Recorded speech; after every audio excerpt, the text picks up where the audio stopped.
Let me start by asking Doug Brinkley, can you tell us, and we'll go right down the row, Okay. when you first remember being told about democracy? My mom was a high school English teacher. My dad taught social studies, and we used to visit historic sites all over the country. So I came to Mount Vernon as a boy, toured here, and my parents taught me about it, what it meant. My mom's brother was killed in World War II at Iwo Jima. He was a Marine, and I think my mom's view of democracy came out of that World War II experience, so that we were fighting for democracy in World War II, and we were fighting against fascism. We were fighting against, the Japanese imperialist, and I think that was really the traveling, and then going to libraries and just getting books on all of the early founders. Reading about Alexander Hamilton and reading about the great, Jefferson, Washington, and many others, and that's continued throughout my life. So it comes from like studying books, the founders, but also parents that kind of home educated me about that. Bill Brands. I don't recall the first time I was told about democracy, but my first experience of democracy was when I was 6, 7 years old, and there was in time for the 1960 presidential election. I was attending a Catholic school, and so when I was at school, the nuns, who were most of our teachers, would sometimes openly, sometimes implicitly, tell us to go home and pray for the election of John Kennedy. And somehow I spilled this to my father, who was a stout Republican, who told me he'd be damned if he was going to vote for John Kennedy. And I realized that democracy is a competitive activity. Joanne Freeman. Personally, I think, I can't say it was my democracy moment, but what I do recall is that the bicentennial made me think about the United States and American politics and what it meant in a way that I hadn't. And like you, Doug, it got me reading about the founders and the founding. So it kind of shifted my thinking about the origins and the essence of the United States. But on a more personal level, my grandparents, my father's parents, my grandfather was a die-hard Republican, and my grandmother was a die-hard Democrat. And watching them engage or not engage with each other about politics taught me a lot about the fact that democracy means people with different views can debate in a variety of different ways. Edna Medford. I think my experience is probably a little bit different. I grew up in a place where the African American population was 82%.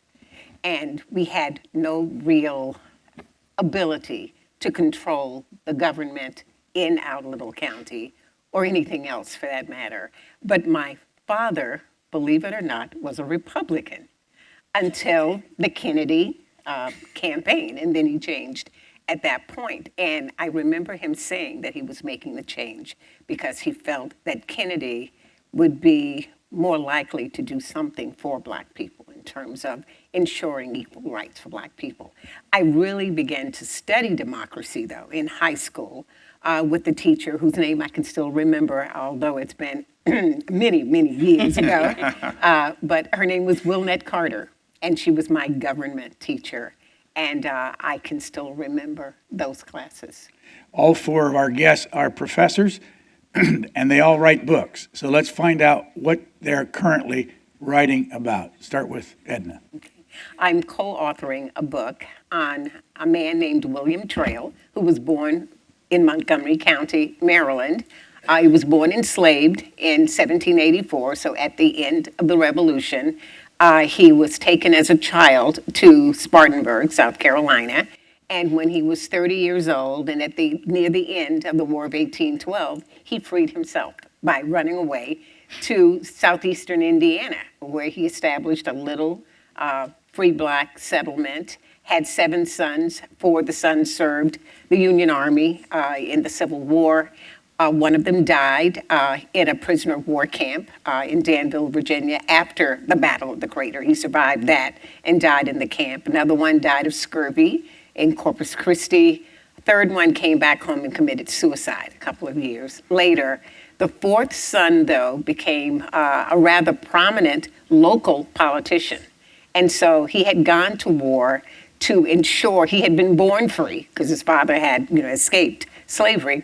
But he had gone into war to ensure that he had certain rights that other Americans had. And he fought for those rights. And actually, he was successful in the sense that he was able to come back home and become a successful farmer and a small politician in his community.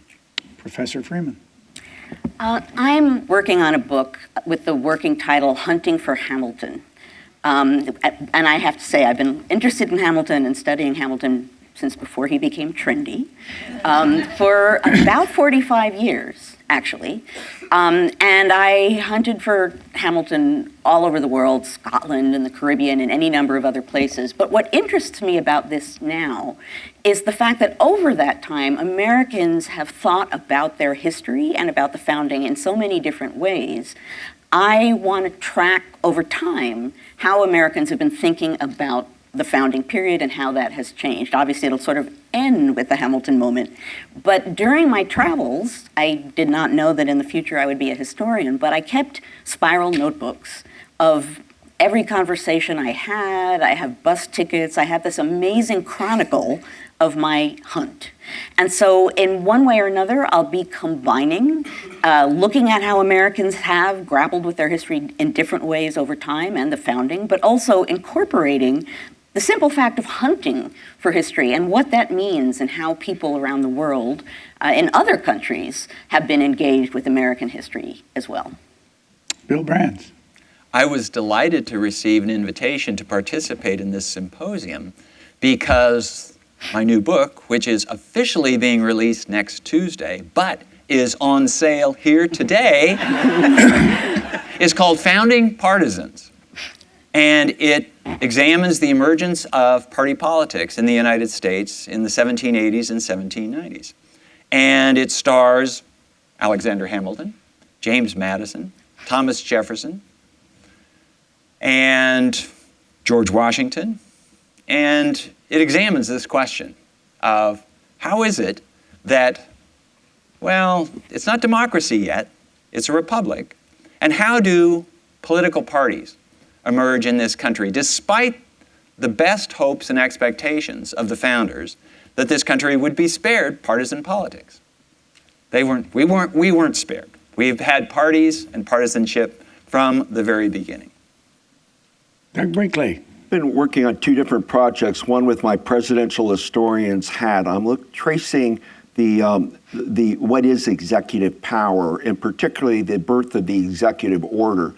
George Washington's Neutrality Act's the first chapter, because it's not really in the Constitution how much power a president has.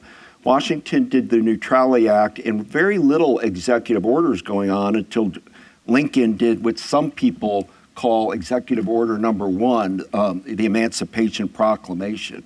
And after that, you start seeing this uptick in executive orders going on. Theodore Roosevelt's the progenitor of signing them left and right, and he looks like a piker when you get to the time FDR does, 3,600 of them. And when you track all of these executive power, it runs right up to Joe Biden doing that for AI, security, and he just did a big executive order. How does that circumvent Congress? Where does that tradition come? What does it mean? I'm trying to give it an honest and fair look. A lot of it depends on where you're standing. Like FDR did things like the Manhattan Project, executive order. He also did the Japanese internment, which was just criticized for executive order. John F. Kennedy did the Peace Corps with an executive order. On and on it goes. So I'm kind of looking at the winning executive orders and the losers. Second, I'm having great fun. I'm writing the history of Route 66 from Chicago to Santa Monica. And I've already written my Illinois, and I'm in Missouri right now. And then I'm taking my whole family down the old route. It was founded in 1926, and it'll be celebrating its centennial, Route 66, exactly when America turns 250. and I'm on the board of the National Archives Foundation and the Library of Congress, and everybody was kind of looking at the founders and very East Coast America 250. So I thought I'd pick up the West and going to Chicago. So in a place like St. Louis, we were talking about last night. I mean, you can do. I'm writing about the Dred Scott decision, where he's buried. I'm writing about Ulysses S. Grant there, about Scott Joplin, about Chuck Berry, about the birth of neon, about how the Corvette used to be manufactured in St. Louis, about early transportation with the river, about the Eads Bridge, and on it goes down the road, and it ends 66 right into the Santa Monica Pier in California. And I must say, it was two white people on Route 66 had it different than people of color. The Green Book was in play for a lot of Route 66, not all, but a lot, and I'm visiting some of those places. And the National Park Service is starting to save old gas stations. We're saving old Chinese restaurants along 66, old kitschy roadside stops. They're all meeting criterion to be on the National Historical Register. On any given day, you can hear any given elected official say, the United States is the greatest country in the history of the world. Joanne Freeman, what's your reaction when you hear that? Wow, that's a question, Brian. I would say yes, with an asterisk. I love this country. I've devoted my life pretty much to studying this country. I think the potential of this country is remarkable and off the charts. I think that to some degree, some Americans have taken that for granted. Haven't thought about the fact that some of the things that we value, and given the topic of this symposium, one of those things really fundamentally is democracy. People haven't thought about it. They've kind of assumed that these things go of themselves. They haven't thought about the fact that they need to be defended and protected. And so I think to keep marching forward in a way that will preserve and protect what we value, these fundamental values about America, democracy being a big one, we're at a moment where we are being called upon to work towards some of those things, to really defend, define, understand, and embrace really what democracy is, what it means, and what we want it to be.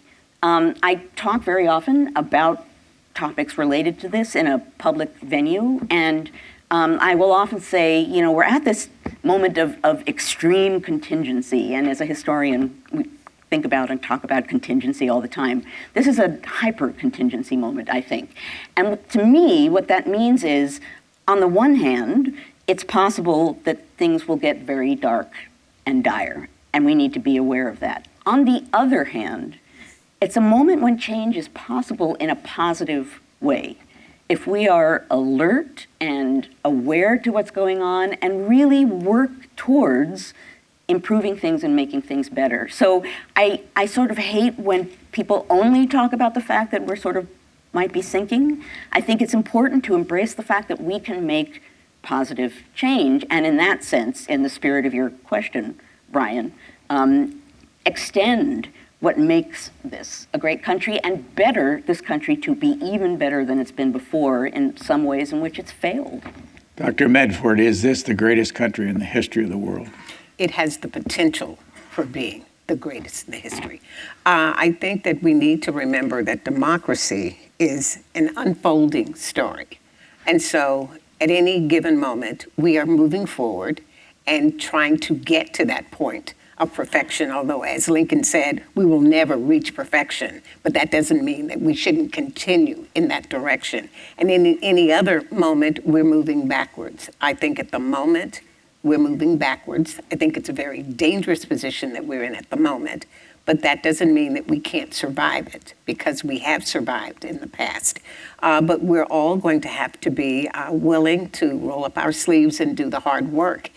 We cannot bury our heads in the sand and say America is the greatest country ever and not recognize the issues that still exist in this country. I think it's our obligation as American citizens to ensure that we're moving forward. And if we're not doing that, then we only have ourselves to blame if we lose the democracy that we claim we love. Dr. Brinkley. Well, ditto all of that. I think that Brian wants somebody to say, we're number one. And I feel that our country is the most extraordinary that the world's ever seen. I say that out of a lot of love, and I say that with the sense of all of our failings and shortcomings. I still believe that we're the great progenitor of ideas and innovation, of civilization. And yes, I'm deeply sad about what's going on now, seeing American infighting, seeing our institutions being frayed, seeing politicians trying to defund generals and not appoint ambassadors. I mean, it's really troubling. And then we have a world that's torn at the seams right now. But I believe we'll pull through what we're dealing with right now because there's a spirit in America and the American people that I find to be extraordinary. And it's only being more reconfirmed as I get away from the media noise and get on Route 66 and visit American towns and talk to people. There's more homogeneity. There's more closeness in our country than maybe we're feeling when we're looking at polls and we're looking on TV. But I also think it wasn't that the founders created the great America. I think we have foundational documents and they keep growing from the Bill of Rights, Constitution, Declaration of Independence. You move on to things that go, with Lincoln's, I think, are foundational documents, the Gettysburg Address, Emancipation Proclamation, both of his inaugurals, and certainly Dr. King's speeches, not just the I Have a Dream speech, but many are really foundational. Lyndon Johnson with the Civil Rights Acts in the 60s, the growth of our democracy, the ability that we were able by 1920 to have women vote with suffrage took that long, but that didn't mean if you were a person of color you could vote. And so it has to wait a long time later to have that happen. But I do feel we're leading the world still. I don't want to move to China or Russia, and I don't know who the other great power of our time is. But so you got to back the United States, our NATO allies. I have great respect for Canada, Australia, Great Britain, Israel, countries that are our friends, and because I think collectively now we are really representing the free world against a world that's in the balance. Professor Brands. My father was very proud of his children, but he was also very sparing of his praise to us. He didn't want us to get big hits. He wanted us to keep striving. I'm proud of this country, but I don't think it does any of us really any good to say this is the greatest country in history. Sure, for a moment it might make us feel good, but one of the things I caution my students, people who are going to write dissertations and theses, be careful about making these comparative statements, because to say that somebody is the greatest of this, you have to compare that person with every other person who ever lived, every other country. And it's a waste of time. I certainly endorse everything that's been said about this country being a work in progress. And that is the constant challenge, but it's also the opportunity and the glory of this experiment in self-government. It's up to us, with each generation, to push the ball a little bit forward, to move things a little bit forward. I have a standard lecture that I give to my students. I teach an introductory course in American history that starts in the fall, before colonization, and it ends up to the present. And I say at various times through the course of the year, but especially at the end, I tell my students, these are all 18, 19, 20-year-old students, and I say, if you don't like the world that exists now, today, it's not your fault. It's my fault. It's the fault of my generation. Blame me and my generation. And I tell them, this is sort of sending them off into the world. I said, believe it or not, one day you will be as old, most of you, statistically nearly all of you, will be as old as I am. And when that day comes, if you don't like the world then, blame yourselves. Because every generation has a chance to improve on the world that it's bequeathed. We're handing you what we've been able to do with the world that we inherited. And we've tried to make things better. We succeeded in some areas, we haven't in other areas. But now it's up to you. And this is the strength of the United States. It's also the reason that I continue to be hopeful. I mean, partly because I teach young people, I teach students, these 18, 19-year-olds who are just stepping into the adult world. And they're just stepping in, as I remind them, they're stepping onto the stage of American democracy. So the country will be what they make of it. I've been observing American history and American politics long enough, far long enough to be kind of jaded about the way things are. I just love it. The best day of my year is the first day of the fall semester when students come in and they're wide-eyed. They're somewhat scared because for the first time they're on their own, but they're full of hope. They're full of this sense of opportunity. And this is what gives me hope for the United States. I'd like to encourage those of you who have questions to use the QR code on the back of your program, and we'll start using them as soon as we get them. What grade, start with Edna, what grade would you give the American democracy? Oh, my goodness. And you got that one first. Yeah. It depends upon the time. I don't think you can just give one grade. You have to look historically at what has happened. Just try it. Okay. A B minus at the moment. I think we can do so much better than we're doing. So, and a B minus was passing in my class when I was teaching, but just barely. I expected so much more. What's the biggest thing that's wrong with American democracy? I think it's not enough inclusiveness. I think that although we've made strides from the time of the founding of the nation through the Jacksonian period, through the Civil War and Reconstruction and down into the Civil Rights Movement, I think we're moving backwards. And I am very concerned that marginalized people are going to become even more marginalized unless we do something about it. So maybe B minus, C plus, but we could easily get an A plus if we just put the effort in. And if we really looked at government as something that we do that benefits all people, not just a segment of the population. Dr. Brands, grade. When students write papers for me, I have them turn in a first draft. And I tell them that I'm going to grade this first draft rigorously. Most of my students are straight A students in high school. And I get them, this is their first semester of college. And I tell them, be prepared for a shock, because you're almost certainly not going to get an A on this first draft. Now, I'm going to tell you in the marginal comments on your draft what you did well and how it can be improved. So I'm treating American democracy in the spirit of what I said earlier as a work in progress. This is a rough draft. I'm going to grade the first draft. And the grade on the first draft is going to be a B. And I see good stuff here. I see this devotion to the idea that people can govern themselves. But there's room for improvement. And the room for improvement includes making sure that everybody gets a chance to participate in this. Make sure that we keep in mind that this is an experiment. And I'd like to pick up on something that Joanne said, that, it's tempting to think when you've been involved in this democracy. We've had this country for almost 250 years. And it's tempting to think that it was inevitable that things were going to turn out the way they did. But there was nothing inevitable about it all. There was a great deal of contingency. To get to where we are, people had to do this, and they had to do this, and they had to do this, and they had to do this.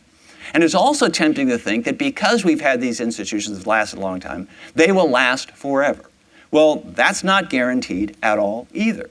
So I would say to Americans on this draft that I'm grading, make sure you take care of these institutions, these values you've been bequeathed, because they don't take care of themselves.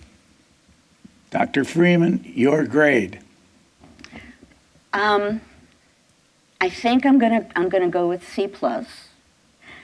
for a couple of reasons. Number one, I actually fundamentally think a lot of Americans don't know what democracy is on a fundamental level. When I say things in public, or I will admit I use on social media, and say Americans, and I actually did tweet out into the world, I don't think Americans realize what they lose when they lose democracy. It was very apparent, and I would say 3 million people apparently saw that message.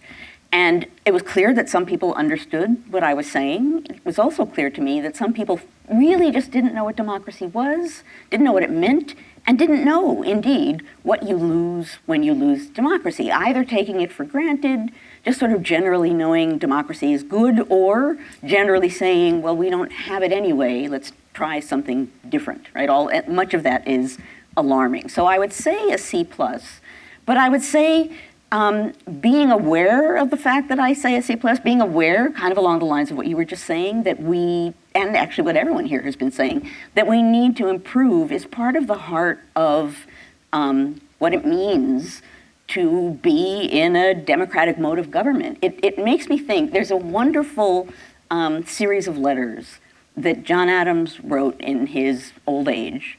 And like many of the founders, younger people would write to him and say, tell us about the founding, right? Tell us about the writing of the Declaration of Independence. Tell us what you think. And already, clearly in the letters, they were assuming A+. They were assuming, you guys are amazing, you made miracles, and just tell us about the miracles. And John Adams would say over and over and over again, oh no, we didn't have any miracles. We didn't know what we were doing. We were trying really hard. There's a wonderful letter. If you go to Founders Online website through the National Archives, if you look it up, you'll find it. He says to one person, we made mistakes. 1775, 1776, 1777, 1778, and he just like marches over time. We made a lot of mistakes, right? You can't actually check out and assume that it's all good. He says, I sat and I watched people sign the Declaration of Independence, and I could see their faces, and I could see that some of them were not happy to be signing that document. So his message was, it isn't perfect. It's never been perfect. We knew that even whatever we were doing, and in whatever way they understood a democratic mode of governments, which is not how we do, they understood that whatever they were doing, as many of us up here have said, was a work in progress. And Adams particularly, who liked to sort of poke pins in any sort of pompous claims or assumptions, he said essentially over and over and over again, don't take it for granted, don't put it on a pedestal. We set things in motion, and now you're going to have to keep it going. Dr. Brinkley. Just building off of that, one of the great healing, talking about foundational documents, the Adams-Jefferson correspondence when they get published, because here were two adversarial minds arguing all the time. They had to run against each other in the 1800 election, which was very brutal to have a political party system like that. And how moving in their senior years, they started befriending each other with an incredible correspondence that if you read it, it sends a symbol of our democracy as our best. How do you have a partisan warfare but then heal? Dr. Brinkley, grade, please. In America, You're not gonna escape. through history or now, like today?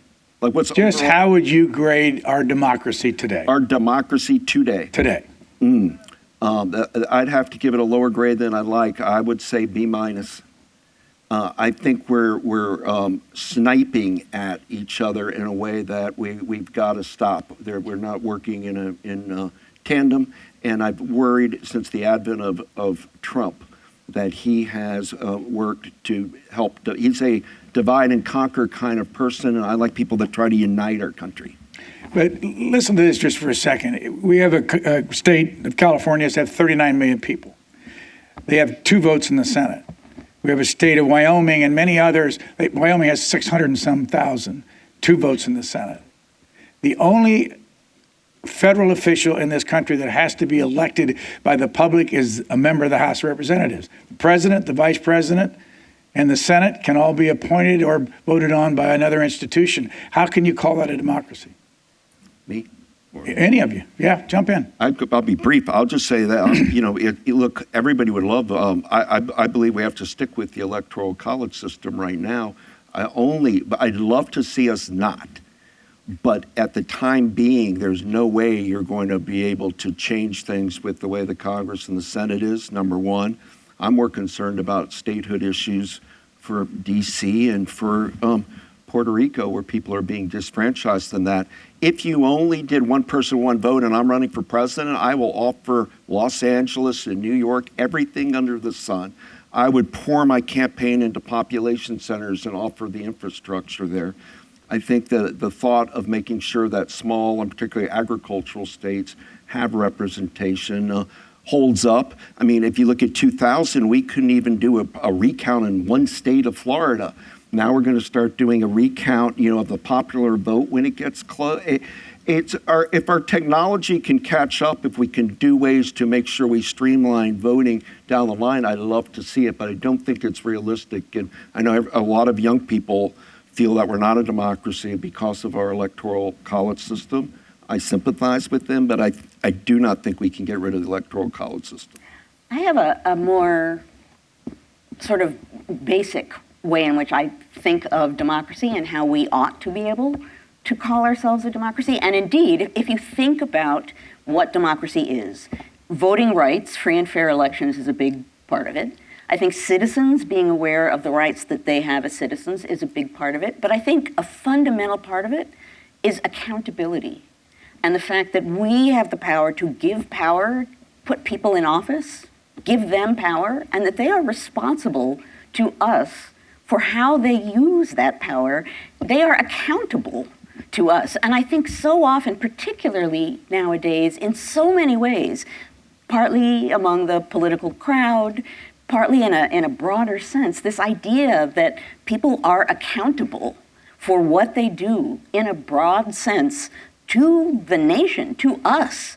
That's one of the big fundamentals of democracy, accountability. A government that is accountable in that way has a democratic spirit. And I think right now that's something that is being questioned or at least tested. And I think it's something we should all think about, because I think it's easy to not think about that. We are the power in a democracy. Yeah, but what happens when the people who are voting don't make their elected officials accountable? Well, right. Because they either are susceptible to the lies that are just so pervasive out there, or they don't know enough about how government works. So how do we change that? I agree with you. We are responsible for making these people accountable. But half of us, perhaps that's an exaggeration, but a significant number of us don't even understand. No, I think that, absolutely. And I think, again, going back to an earlier period, in part, there's a reason why in the founding era, education was front and foremost, right? Because people need to be educated about how things are supposed to run, what threats are. So that's part of, and we heard about actually last night, about civics classes and the various ways in which students in school need to be taught these kinds of things. So I think that is a big part of it, is education. Bill Brands, $10 billion is going to be spent on the 2024 election. There's an unlimited amount of money that an individual can give. How can you have a democracy when that kind of money is into the system? How can it be a fair democracy? I'm going to dodge the question slightly, but I'm going to get to the point. And I think that we can lead ourselves astray asking, is America a democracy? Is it a perfectly functioning democracy? Because this guy right behind me, he didn't believe in democracy. He thought that what he wanted was a government that worked. Now, how government worked in George Washington's day was different than how it's supposed to work today. But if we ask ourselves, can you have a democracy if you have an electoral college? Well, sort of no, but that's what we got. And we're probably stuck with it, so let's make the best of it. So the question is, does our government work? Does it work for everybody as much as it can? And whether whether it measures up to somebody's standard of democracy, I think is sort of beside the point. And so you ask the question, how does money play into this? And how can it be a democracy? Or how can it work for everybody? I'll reframe it. How can it work for the Americans generally if there's so much money flowing into politics? Well, I will say this, that the people with the most money don't always win the elections. I will say that it's more important to me than where the money is spent is, do people have access to the polls? Education is an important part of this. Do we educate our children, our students, to what the responsibility of citizens are? I haven't seen that the people with the money always win. I think that's not always the case, and I think it gets a little bit more problematic when you talk about how laws are written in Congress and where the lobbyists place their influence. But I don't see how we can get rid of it, and so let's deal with that situation and just try to get people to vote. This is one of the things I tell my students, and this is certainly a cliche, for very many of them, when they come well, I can guarantee this, next fall, it being a presidential election year, there will be a lot of students in my class, most of the students in my classes will never have voted in a presidential election. And I will start talking to them in late August, leading up toward the November election. And one of the things I will tell them, many people have said this before, but this is your chance to play your part.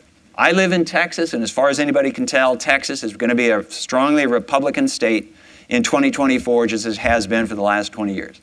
And so I will tell them that your vote counts, knowing actually that it really doesn't. But what I do tell them is that this gives you a right to complain if you don't like the way things turn out. So if you don't vote, shut up. But if you do vote, then you've demonstrated that you have sufficient interest to do the basic thing that citizens can do. So the more we can get people to vote and to pay attention to how they're voting, this, I think, is the most important thing we can do. Dr. Brinkley, if you get online, go to the Google and look for surveys about democracies in the world, which I'm sure you've done. The one I have in my hand is University of Würzburg. Another one that I have is democracymatrix.com. In democracymatrix.com, the United States is judged as being 36th in the quality of democracy. In this one, the University of Würzburg, the United States it's also down around 26. Why does the world not see us the way we see ourselves? Well, you can give Sweden a high ranking on something like that, probably. It's number 4. Okay, let's just pick on Sweden. Denmark, Norway, Finland, Sweden, Germany. That's what I was getting at. That zone would be naturally top. They shut down immigration. They wouldn't allow people to come in like they did. I live in Houston, Texas. It is Ellis Island down there. People from all over the world are in the United States, and people our immigration history, which is controversial, has really made us into, I think, a remarkable place. We also have a very high population. We're very diverse. It's a large country. If you're in Sweden, you can contain and do things. So I put America as the most important democracy in the world. I think on some issues that we're not up to par with places, but I don't feel like the United States can be or should strive to be Sweden. I think we're a much more multiracial, multicultural place. And if I could, Brian, Bill's doing something today that's really important. He's talking about teaching, and he's at the University of Texas, Austin, teaching. Imagine how great it would be to take his class. We've got to have teachers teaching in high school like that. Civics, geography, American history. You've got to teach. The deficit here is we're letting our kids have an iPhone and go running around reading stuff, and they're not learning the fundamentals of what our democracy is. They're not learning the stories of what we've done to keep our democracy held afloat. And hence, you can see why people are trolling around with all sorts of conspiracy theories and sites and all. So whatever we do out of a democracy summit like this, let's get back to the young people and teach them about our country so they want to vote, so they understand what it means to participate and honor all of the people that fought for generations all the way up to Washington for our country. Would we even have a United States without George Washington? Probably not. And we have to explain that to people. I promise you, go to high school now and ask people about George Washington, and they'll, first president, oh yeah, and was a general maybe in the Revolutionary War, if you're lucky. And we got to fix that. That is, in my view, it's the education, geography, civics deficit that's crippling us.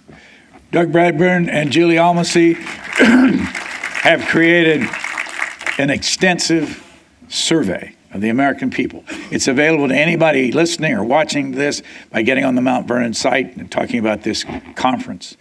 And the one that I want to mention at this particular one, this session, is 2/3 of Americans are pessimistic about the country's direction and dissatisfied with the political climate. A lot of you have seen things like this. 66% say we're on the right track, and there's 33% on the wrong track. Edna, when you hear that, where are you? Right track, wrong track? Wrong track. I think people the 66%, they're correct. We've got a Congress that does not work. We have people in Congress who are attacking each other. That's not the first time it's happened in the country, but it's rather disheartening that it's happening now when we have so many issues in the country that need to be resolved. And we have people that we have elected who have the ability to correct these problems, but they're not willing to do it because their loyalty is not to the nation, it's to party or to individual. And so, when we get to that point, the country itself suffers. So it's not just one group of people. We all suffer as a consequence of that. So I don't see that changing anytime soon, unfortunately. Joanne, there's another part of this that we're going to talk about here. It's a little bit different. The first one was how many are pessimistic, and then there's another one with that American democracy, and let's see if I can get the right thing here. Well, no. Julie messed up and gave me the wrong thing. I'm going to go to questions from the audience because we have a lot of them. And I'm going to probably mispronounce the name, but David Giachetti. If the country's democracy does not rate an A, then who's to blame if the people are determiners of the course of the country? Who wants to start? Bill Brands? Sure, I'll start. And one of the things I say all the time is we get the elected officials we deserve because we voted on them. And so if you want to fix the government, elect new officials. If we get the presidents we deserve, we get the members of Congress we deserve. I should add something here. I sense in the grading around here that there's been some grade inflation that's set in, as though it has to be an A or else it's not satisfactory. I explain to my students, I'm kind of old school on this. A denotes excellent, almost cannot be improved. B is very good. C is satisfactory. So I'm going to leave out that sort of the grading thing. But I would just say, people are pessimistic about the country's direction. If I'm reading the monitor here, and if that's the wording of the question, I think that's significant because I wonder if people, when they hear a question like that, are they thinking, is our government working or not? Or is the country working or not? And I think that for a whole lot of people, what the government does is not the first thing they think about when they think about this country. All of the people who are trying to get into the United States, all the people who have immigrated to the United States from other countries, very few of them came for the government. They came because they wanted economic opportunity. They wanted more freedom than they had before. They didn't say, well, so how are the two parties doing in Washington? And is there a Speaker of the House or not? And so I think the United States, you asked a question, is the United States the greatest country on earth? I would say that the United States might very well, I would say the United States is the biggest story in world history in the last quarter millennium. Because from its beginning in 1776, it was a small, inconsequential, very tenuous country, to being this country that has consistently attracted more people from more parts of the world than anywhere else. I'm willing to accept the judgment of people who think, yeah, at least in the realm of their alternatives, it is the greatest place, it's the place they want to be. Sometimes it's despite the government of the United States. But let's think of the country more broadly than simply what happens in Washington. Joanne Freeman, a question from Clark Welsh. What really distinguishes the American experiment from every form of government that came before? Well, actually, part of the answer is in the question. And that is, when the nation was launched, it was defined as an experiment. That word was used. And it was understood that it would not necessarily work. It was understood, and actually I have written a lot about the 1790s. Part of what fascinates me about the 1790s is the sense that everyone had that one stupid decision on a national level and the whole experiment would tank. So I think the fact that it was understood that, unlike, at that time at least, the rest of the world, it was a world of monarchies, that the United States was launching an experiment that may or may not function. And I think that idea, and it gets back to some of what we've been saying in a variety of different ways up here, that contingency is built in to the process. We don't think about it, and this relates in a sense to some of what you were just saying, Doug. I think people forget that it has been and continues to be in some ways an experiment. They forget that, and they should now be remembering the fact that it could fail, it could collapse. I think that's an extraordinary way to think of a country, that in a sense it was launched as and remains in some ways an experimental mode of conducting itself because of the democratic roots that are there to be built on, to be improved upon. I think we should think of it as an experiment, and I think that should give us a sense of responsibility for making sure that experiment continues and improves on an ongoing basis. Edna Medford from Porter Bowman.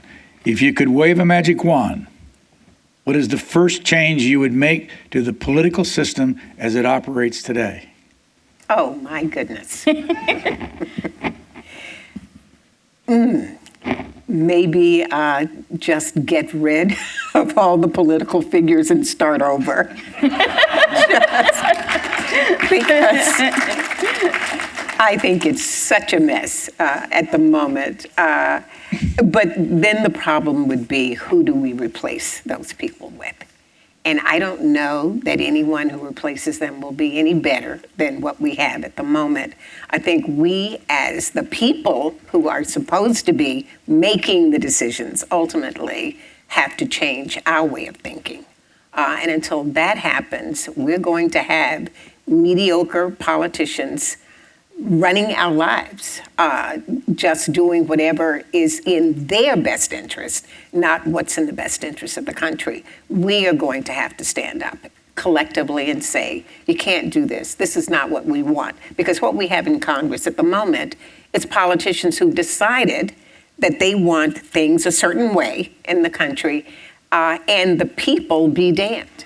Doesn't matter what the majority wants. They're just going to go full steam ahead anyway, because they have some idea that's based on their sense of morality of what should be happening.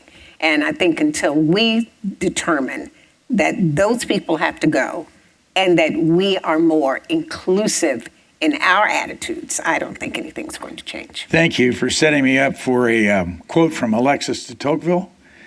Came here when he was 25 years old, back in 1831. And out of Democracy in America, here's the quote, Doug Brinkley, I'd like to have you deal with, and the rest of you if you'd like. I do not know if the people of the United States would vote for superior men if they ran for office, but there can be no doubt that such men do not run. We've been very blessed in American history at key moments to have had extraordinary leaders.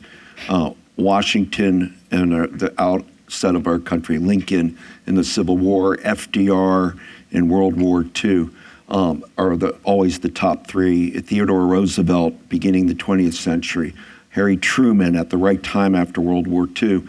So we do get good people into politics. However, something happened about the time we did away with the draft, something around the Vietnam War era, that we started deprioritizing what it meant to have honor and what it meant to be a public servant. And that we are degrading ourselves ever since. And the challenge, as Richard Haas said last evening at the State Department, kind of he tucked it in at the end, he was mentioning climate core of young people. I think the big challenge is how do we get young people, these are 18, 19-year-olds going to college, how do we get them to believe that serving our country in some capacity is something to really be proud of and strive for? Because most now want to look for how do I make money, how do I make a living, understandably, pay bills, et cetera. But we need to re-engage the youth of America into our country, and it only comes through studying history, civics. And if we don't do it young and get them engaged and offer them ways, I really think John F. Kennedy nailed it when he came in and asked, in his famous inaugural, not what your country can do for you, but what can you do for your country? And it goes back to Bill and Joanne. That's thinking about getting young people to vote, young people engaged, and those poll questions about our country and all. Some of those are things. The young people are angry about climate change a lot, and that's global. Not just the U.S. They have a lot of anxiety that a lot of the planet's being destroyed. There'd be something wrong with them if they weren't concerned about disappearing rainforest and freakish storms and things like that. But they don't know how do you participate in changing that, because it's such a huge engine. It's like moving to a new era, a new green revolution, leaving an industrial revolution behind. And so a climate core might work. We need people to get out there and do things and care. And so the spirit of Kennedy's Peace Corps, the spirit of America Corps, but we need it to be bipartisan and find a way to get the country to at least agree.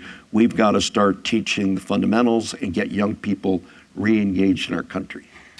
Joanne? Yeah, so the first thing that popped into my head is just the fact that the earliest that I've seen people saying, why aren't we getting the best men, and at that point it would have been men, in office, where are they, was 1796. People are like, well, they're all staying home, they're all on a state level, why don't we have the best people coming? So that's not a new question, but the part that I'm interested in talking about is an angle which on the one hand attracts a certain kind of person to engage in politics, not necessarily a public-minded person, and a sort of mode, a problem that has existed before, and we're in the middle of a moment right now, and this has to do with technology.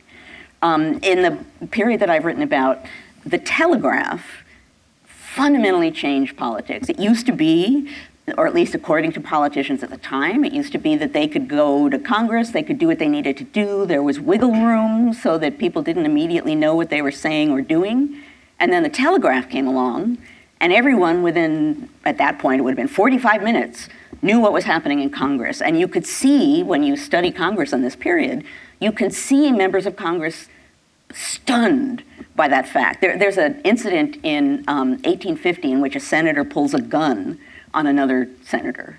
And there's a to-do, there's what someone calls a stampede, and then ultimately everybody sits down, and there's a New Hampshire senator who stands up and says, I hope you all realize here that in 45 minutes, the nation is going to be reading that we're slaughtering each other in the Senate.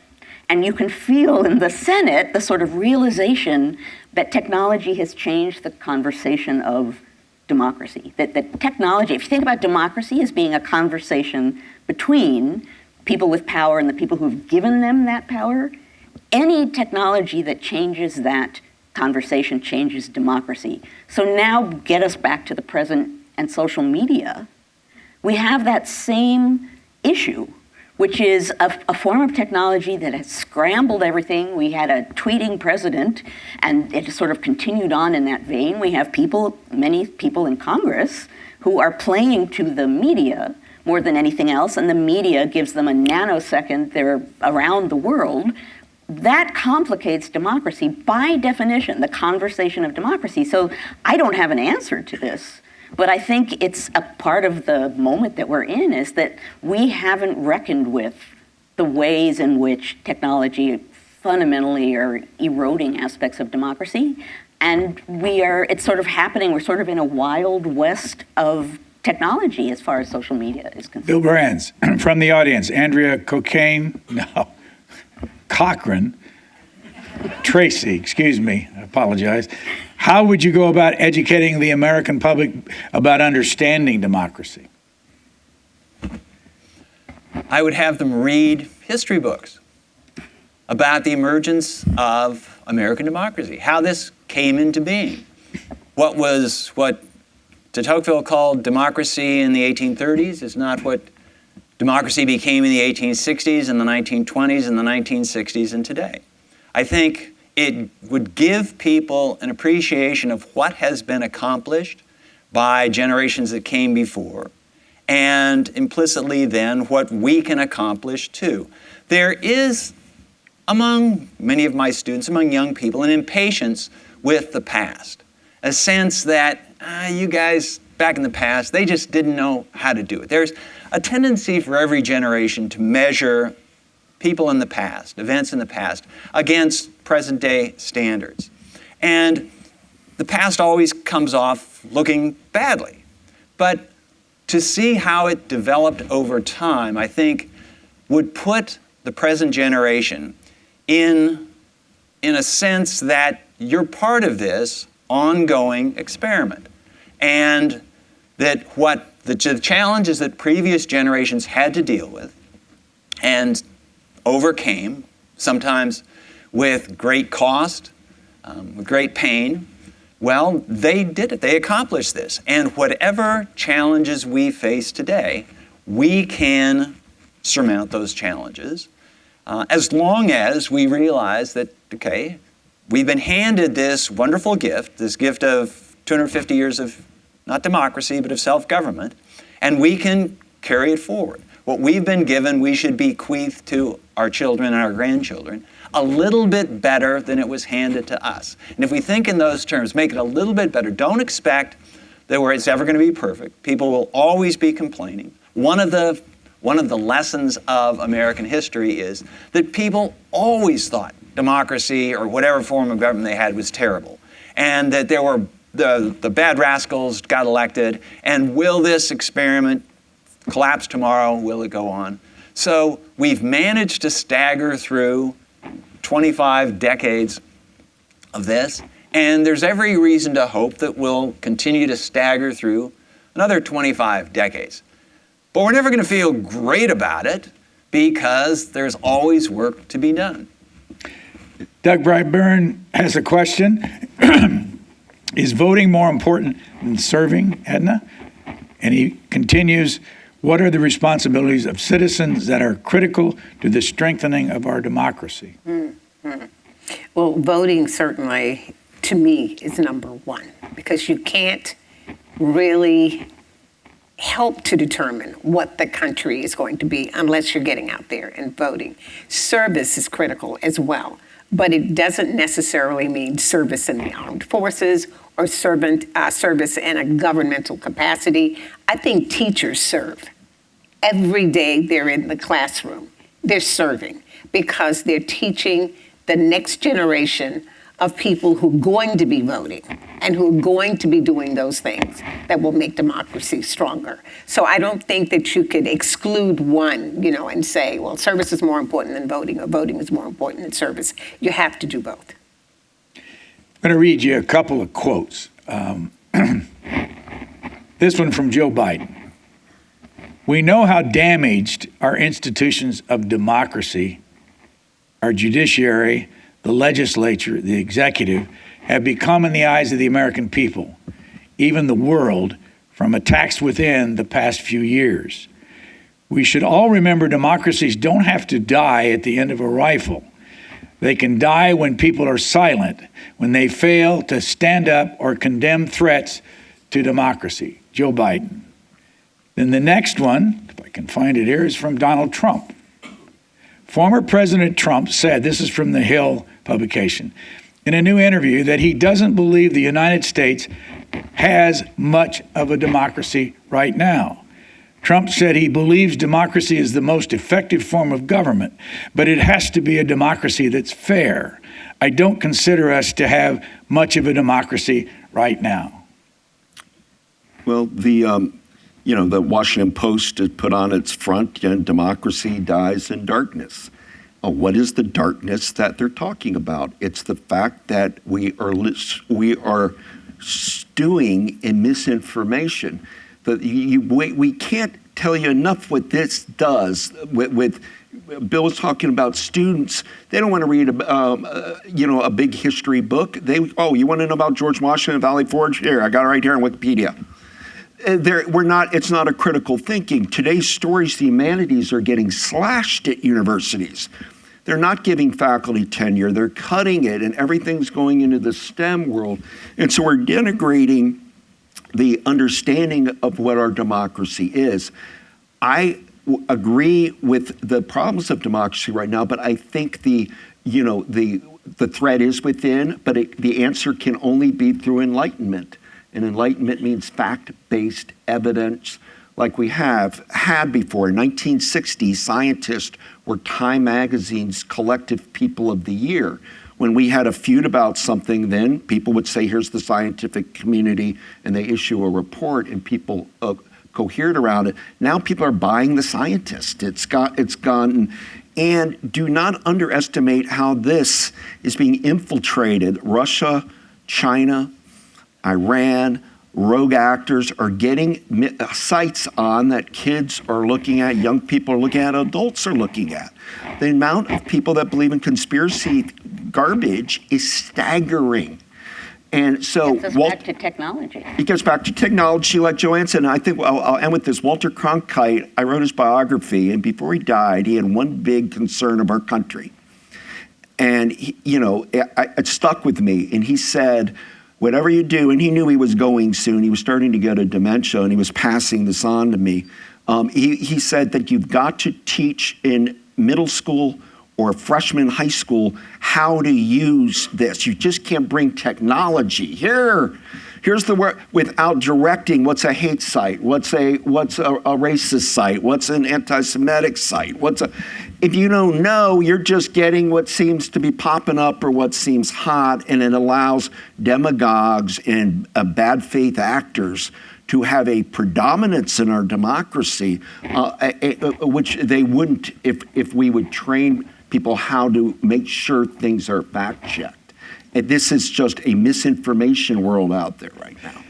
Tammy Manarino has a question for all four of you. This will be fun to get the answer. Which of our presidents best understood the elements of democracy? Good. Lincoln, obviously. Lincoln's definition of democracy was that the government ensures that everyone has a fair chance in the race of life. And I think that says it all.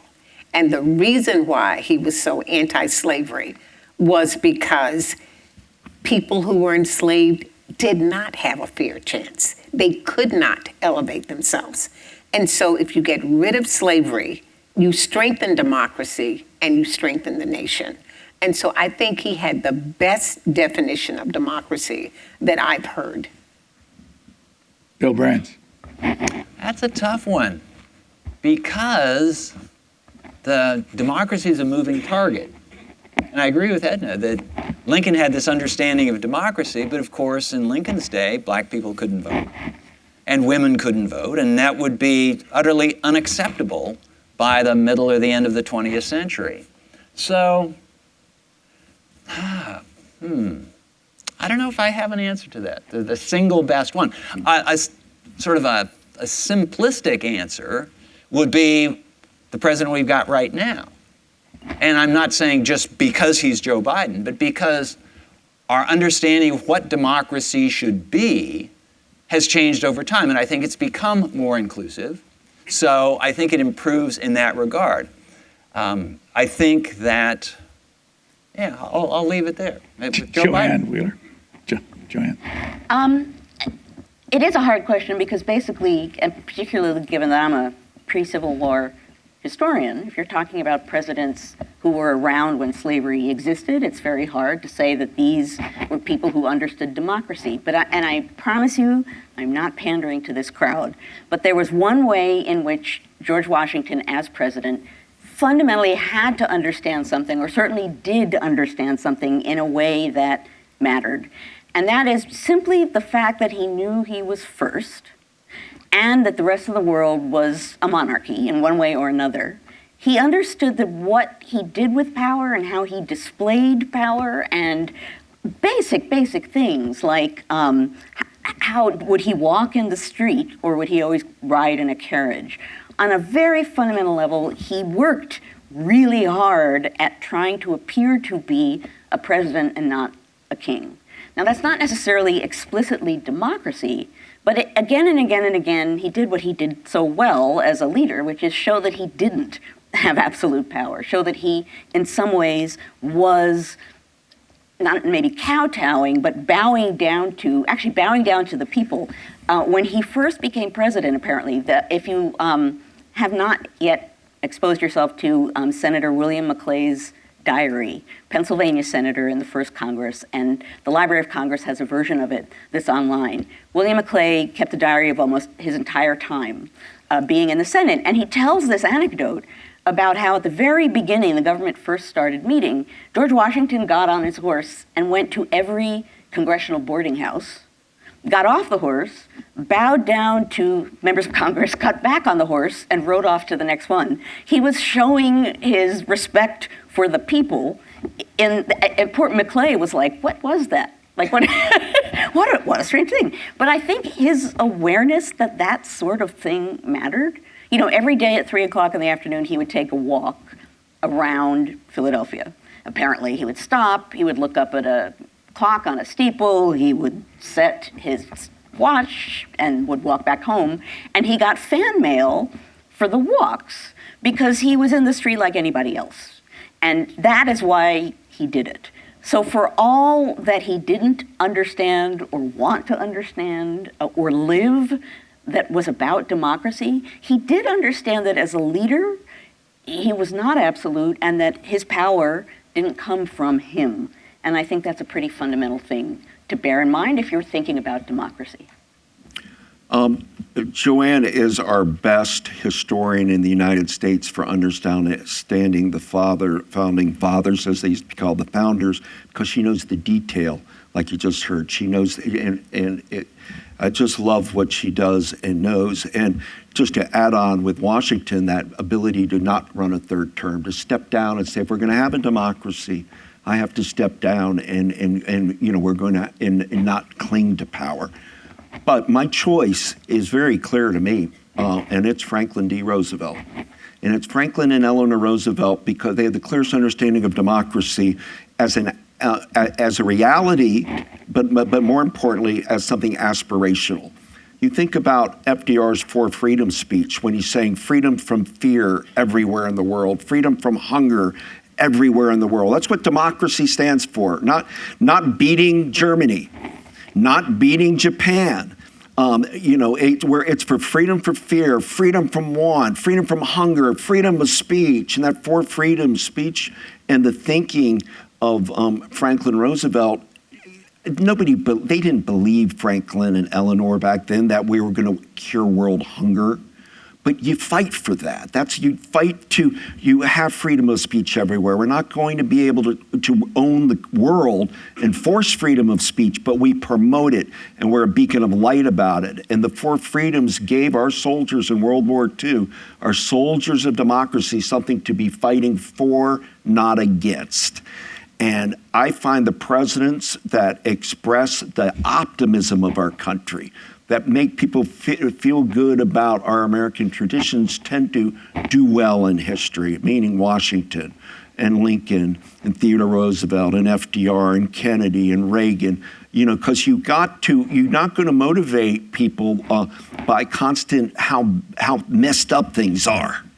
You're going to have to, people get to work more, you know, by feeling that, you know, being part of a democratic process is messy, but it's fun and we're going to engage and I can change the world. So there's a difference between intellectual thinking, legal thinking of what a democracy is and what a democracy can aspirationally be. And I go with FDR. From the audience, Sally Levan, what are the most effective things we, the portion of the general public that wants to move our democracy from C to level B, can do? What can we do about moving democracy, I assume, to a better spot than it is right now? Bill Brands? I would say, despite evidence to the contrary, assume good faith and sincerity in people you fundamentally disagree with politically. There is a temptation that I think has become more pronounced over the last 10 or 15 years, probably with the emergence of social media, for many people to treat politics as a way of feeling good about themselves by vilifying the people they disagree with.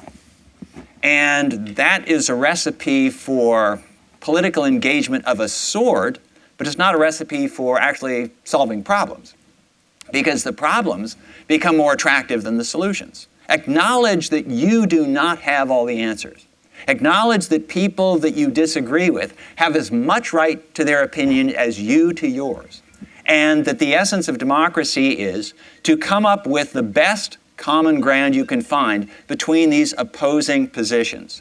So, to the extent you can, take the moralism out of politics and treat it as this thing where we've all got to live in this country, we've all got to live on this planet, so let's make the best deal we can. If you should expect to live in a state of at least mild dissatisfaction, because you're not going to get everything you want.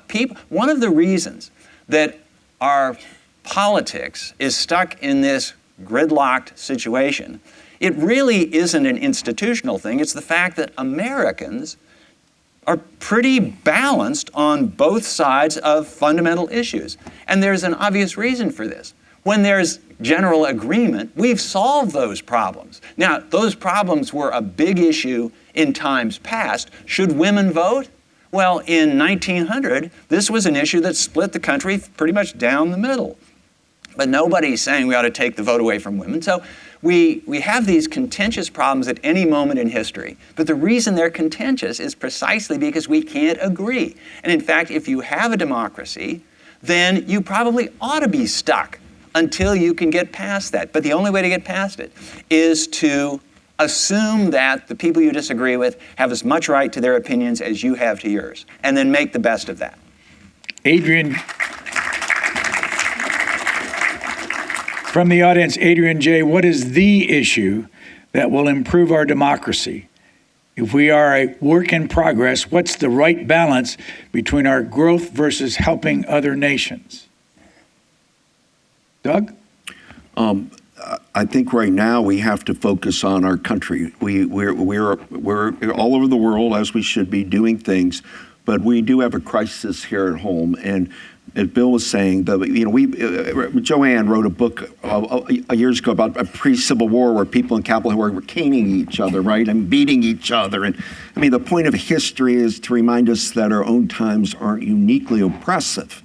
We've gone through a lot in this country, and you've got to let young people know that it's not just now that there's trouble. We've had it in the past, but we persevere.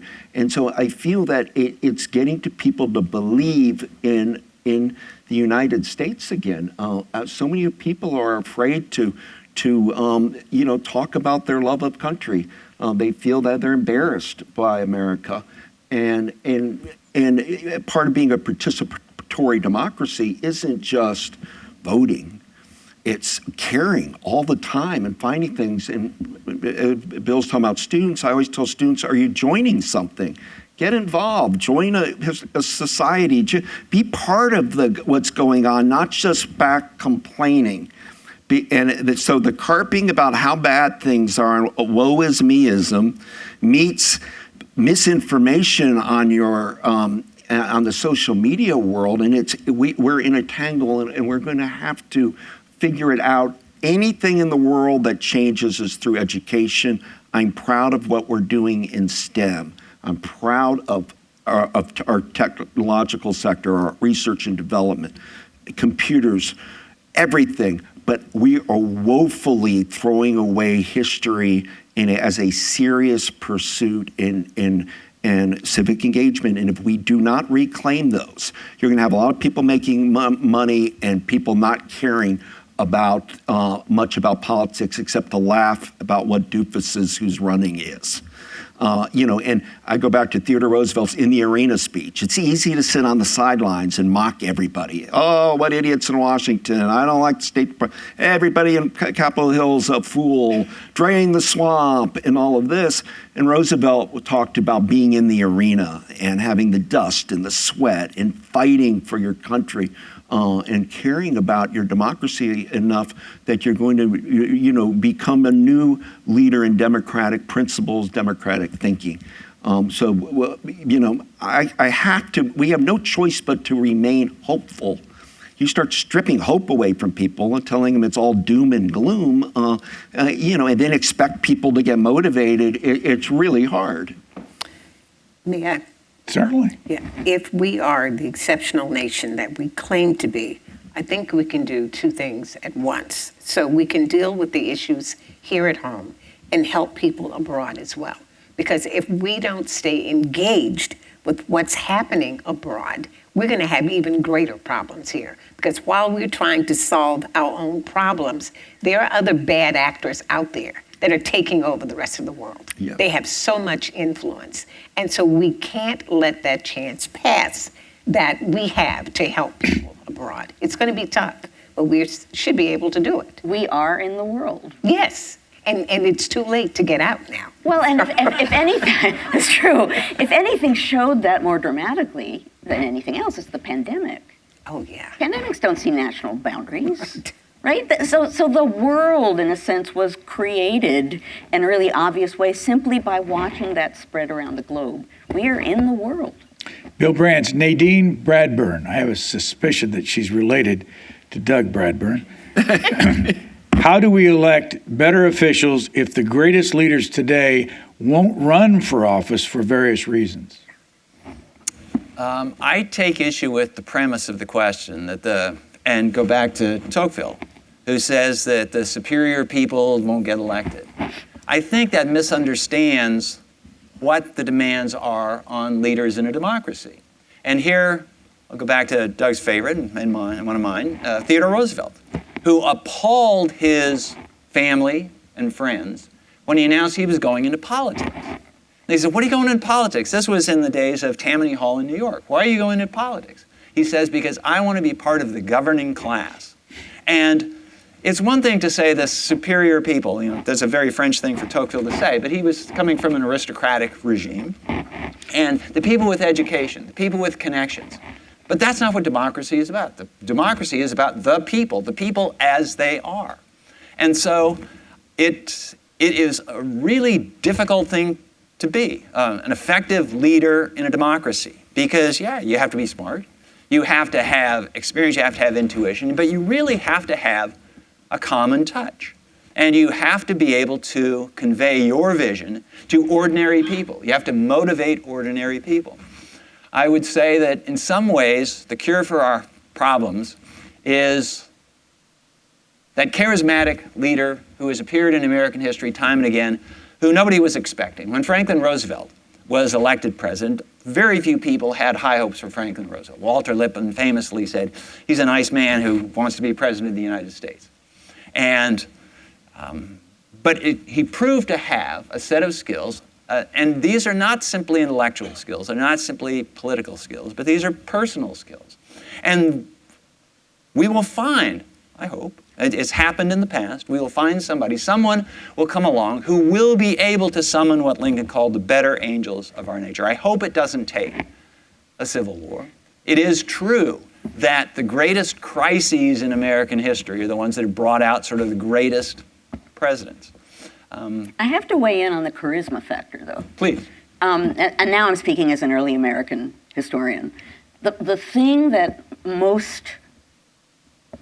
that the founding generation most feared, getting back to the idea of an experiment, was the demagogue. Right. Because that's where democracy or any form of democratic government is fallible, is that someone who's very charismatic will say what he has to do and act like he has to get into power, and then once that person has power, will do whatever he or she wants to do with that power. So the charisma factor, obviously in politics, is important, but speaking as an early Americanist, some part of me, my fist clench, and I think, be careful, be careful of charisma, because of the demagogue. So I would say it's a necessary condition for success. It's not a sufficient condition. Yes. So Donald Trump is an extremely charismatic individual. I think that he's lacking in other aspects of democratic leadership, but charisma can be negative in the sense that it can summon, well, what Lincoln might have called the worst angels or the devils. Tool of our ambition, nation. basically. Exactly.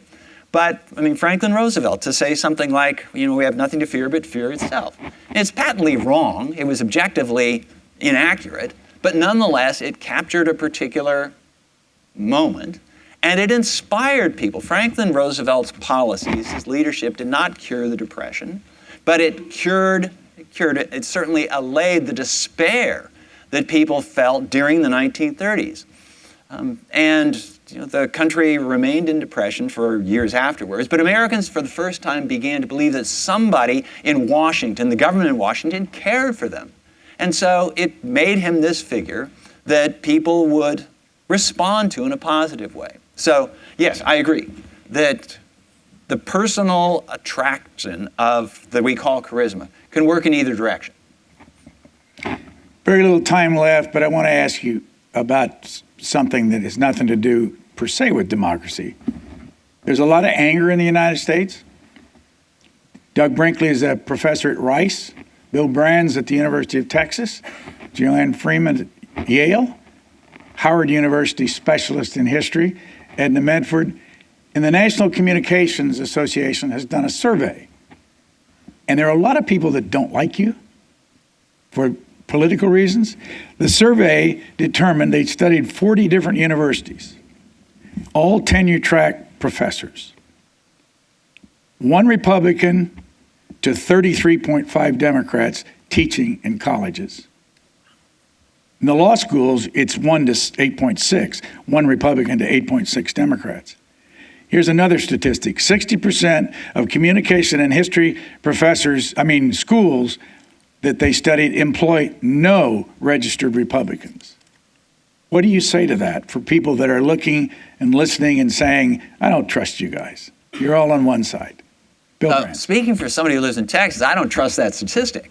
Because in Texas, there are no registered Republicans. There are no registered Democrats. You just go to the polls and you vote the way you want. In primaries, you just show up and you say, oh, this time I want to be a Republican. This time I want to be a Democrat.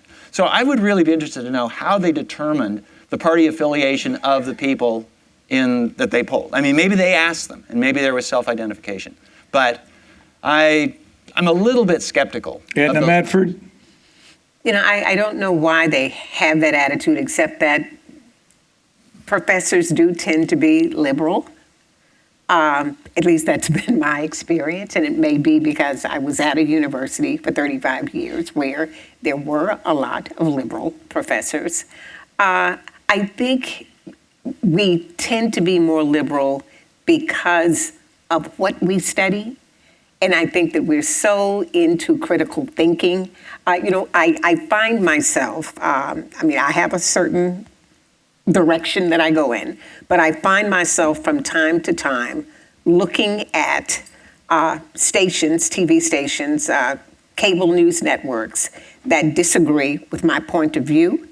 And I do that because if I'm going to critique what someone believes, I need to know what they believe. And I can't know that unless I'm witnessing it, unless I'm seeing what they're saying. And then after seeing that, I make a decision. But I think that's something that historians tend to do. I don't know that the rest of the world does that. I think that people are very much persuaded by what they see as their own personal needs. Everybody is a victim, one way or another. And so either the government is working on any given day or it's not for a particular group of people. And I think we don't use our critical thinking skills enough. And if we did that, perhaps more people would come to my conclusion. Doug Brinkley? I was just reminded that great theologian Reinhold Niebuhr had that line, the sad duty of politics is to establish justice in a sinful world. And if that's going to become, if you go into history as a living, you're not going to make a lot of money. You're going to be a teacher. And, looking at, say, 1920s, when you're looking at Harding and Coolidge and Hoover, often the Republican world of that poll is about business, about capitalism, about making money.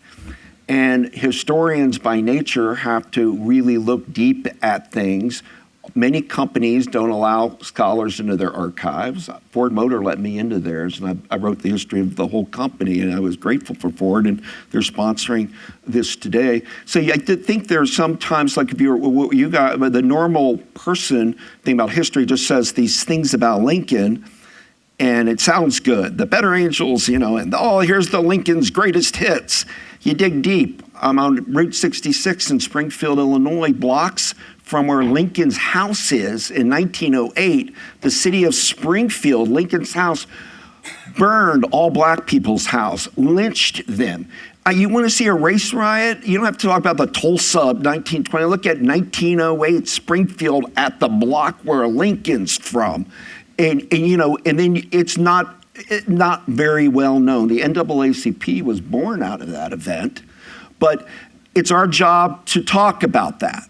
And if you do, people are going to say, "Oh, you're a left. You're talking about white discrimination against people of color." It just you get labeled being kind of a liberal. But I don't go asking anybody. I don't ask my neighbors if they're D or R, and I don't really care. I just want to know if your scholarship's accurate, if your footnotes are right. These people all have accurate footnotes, and so read them. Last comment for our panel from Joanne Freeman. I just want to, I'm speaking here for teachers and professors. I want to point out a false equivalence that underlies that comment, the statistic, that, so many faculty are liberals.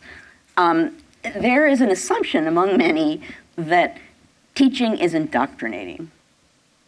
Good teaching is teaching students to evaluate and think for themselves. Yes. My politics aren't in my classroom. My students have all kinds of politics. I want them to look at evidence, which, of course, we've been talking about social media and misinformation and lying. I don't think we should be assuming that the politics of the professors and the teachers necessarily means that children all over the United States are being indoctrinated. I think that's false, and I think that's a dangerous assumption.